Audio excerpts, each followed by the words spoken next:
Hello, everybody. Welcome to my channel. My name is Adam, and I'm trying to be the most prolific reviewer of all time. And I am still on a bit of a Betty Davis kick. I think I've watched about 10 of her movies in the past week and a bit. Um, and today I'm reviewing the 1932 film co-starring Betty Davis called The Man Who Played God. So her other stars in this are George Arliss and Violet, or Violet, I don't know why I said it like that, Violet Hemming. And so the story, so George Arliss plays the character of this famous concert pianist who everybody loves and everybody wants a piece of his time. And Betty Davis plays this much younger woman who is really attracted to him and who is learning music from him. And eventually they get engaged. And so Arliss's character is coming back to the United States where he lives um, from a European concert tour. And on the very last stop, some random monarch wants to see the concert. So the monarch is late, and the Arliss character starts the concert, and then the monarch comes and says, "Can you play for me? Because I missed your performance and I'd like to hear you play." So he sits down at the piano, he starts playing, and then a bomb explodes outside, and the the king kind of laughs it off, like, which is really weird also, like, because the bomb was meant for him, and he's like, "Oh, no problem, no problem, can you still play for me?"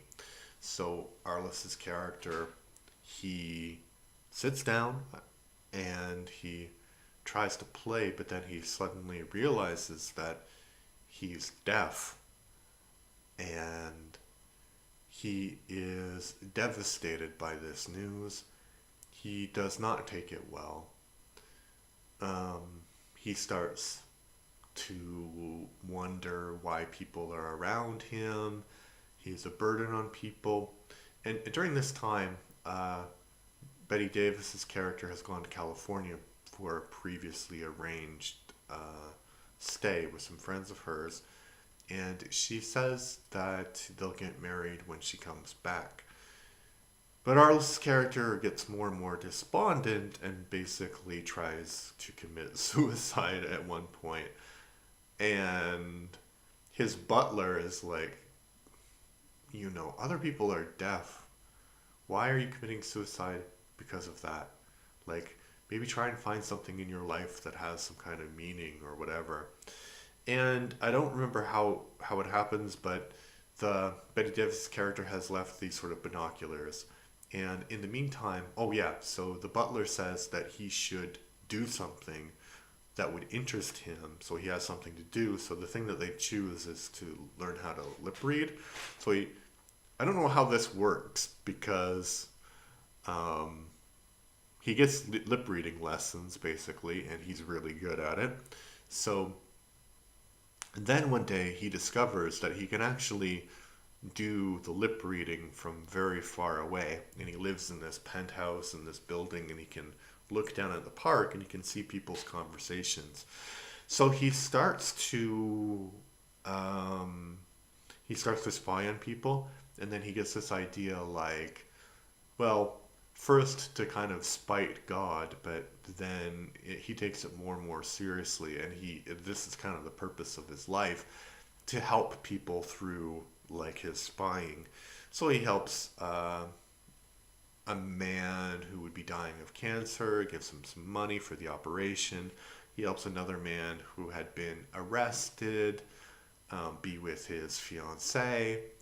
And eventually his fiancee returns, and she returns to um, the same park that he spies on, and she's there with a guy and basically confesses that she loves the guy that she's with, but she promised to marry the pianist character, and she can't say no now because it would devastate him and he doesn't have anything to live for.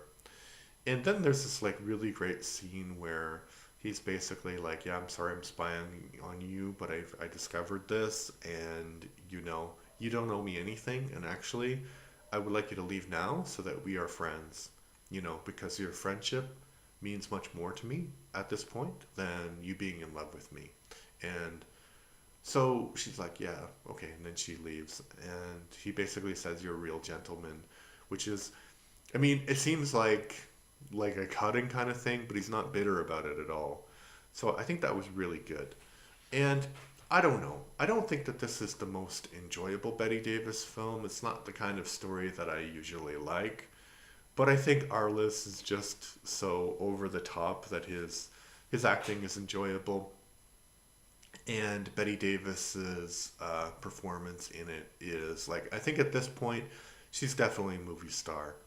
You can tell that she has this charisma that can take over scenes. Yeah, about that, there's nothing much else to talk about the movie.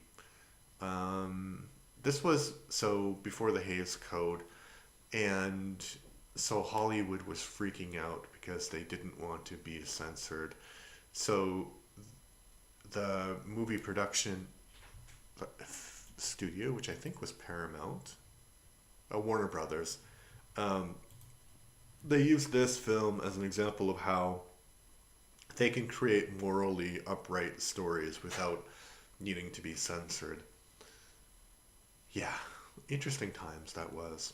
Because, um, on the one hand, it seemed like a bit of an overreaction because some of the movies that I have watched that seem to be like so controversial in the 30s are not controversial by our standards, right? And the movies we make now are far more controversial.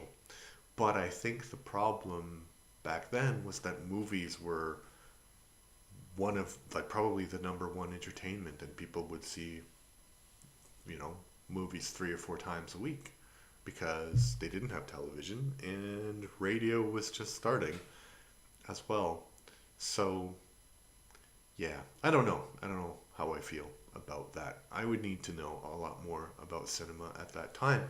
And that's a great thing about this ride that I'm on, is like I'm learning about cinema in different places and different genres and different actors. So I think I am on an educational journey, and I like it. So I hope you like it too. If you do like it and you're listening on Spotify, please follow the podcast.